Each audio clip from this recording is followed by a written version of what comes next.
Hey guys, this is Zach with Next Tech News, and today on the channel we're going to be doing my first Coffee Lake build, and it's going to be in the super unique Bitfenix portal case. So it's going to be an ITX build, and I'd say it's semi on a budget, but it's definitely tailored mainly towards graphic design and that kind of thing because it's being made for someone in graphic design. So there's certain parts that are definitely on the high end and certain parts that will be on the more low end, but I'll definitely describe that in the video. So hope you guys enjoy this time lapse.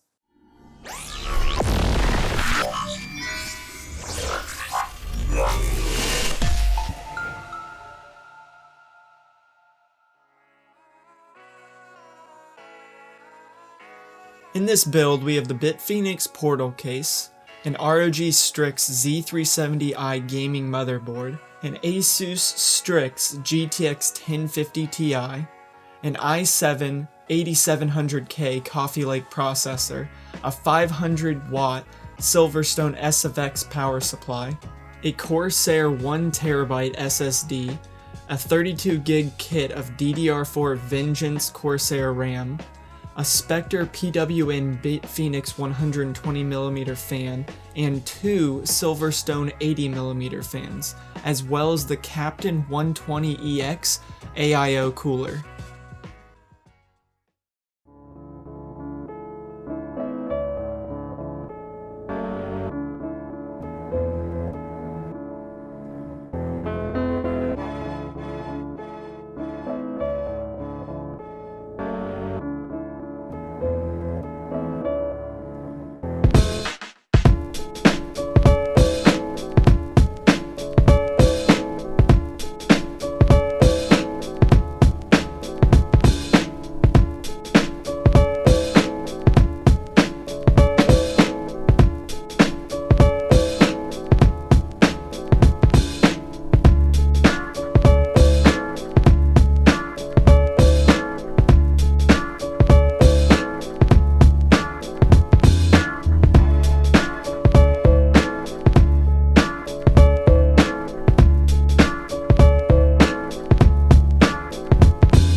Quick tip for you guys, if you are going to use this exact setup, I'm not sure if it's an error with the fans or the case, but if you're going to use these two 80mm fans, you can only use the two sets of screws on the middle, so like the bottom set on the top fan and the top set on the bottom fan, just because the case holes don't line up where you can use the top screws or the bottom screws of the bottom fan. If that makes sense to you guys.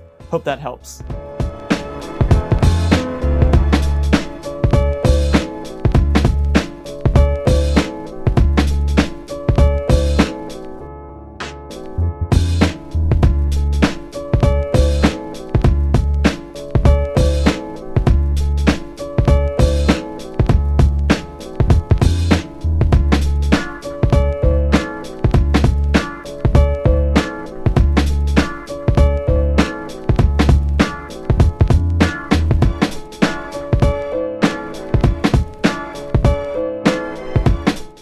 If you guys are wondering why exactly I chose an i7 8700K for this, but paired it with a 1050 Ti, there's a good reason for it.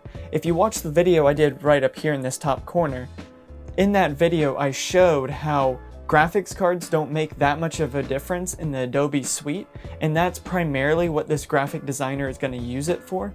So as long as you have a graphics card and it's a decent graphics card, you'll get as much benefit as you need out of any graphics card. A 1080 wouldn't make much of a difference compared to a 1050 Ti, but if you watch that video I show that in a lot more depth. But I was just letting you know why I chose a very powerful processor but a lower end graphics card.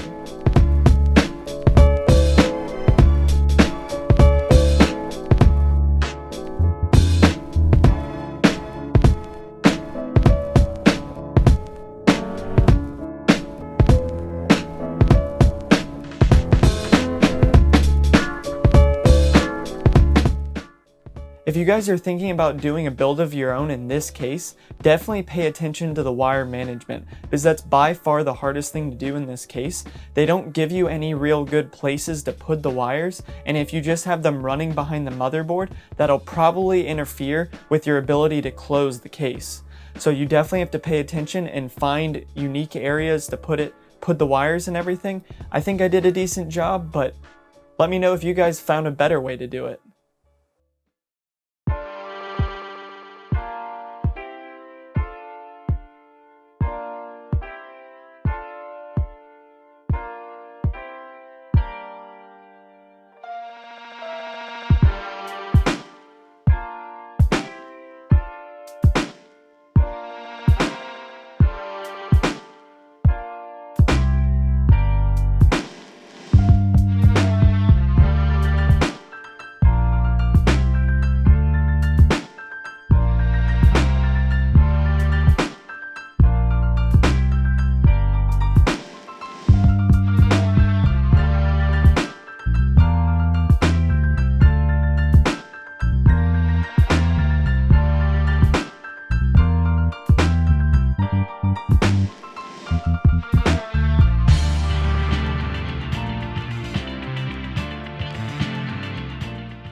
I hope you guys enjoyed this build video. Please let me know what you think of it in the comments below. This is Zach with Next Tech News. See ya!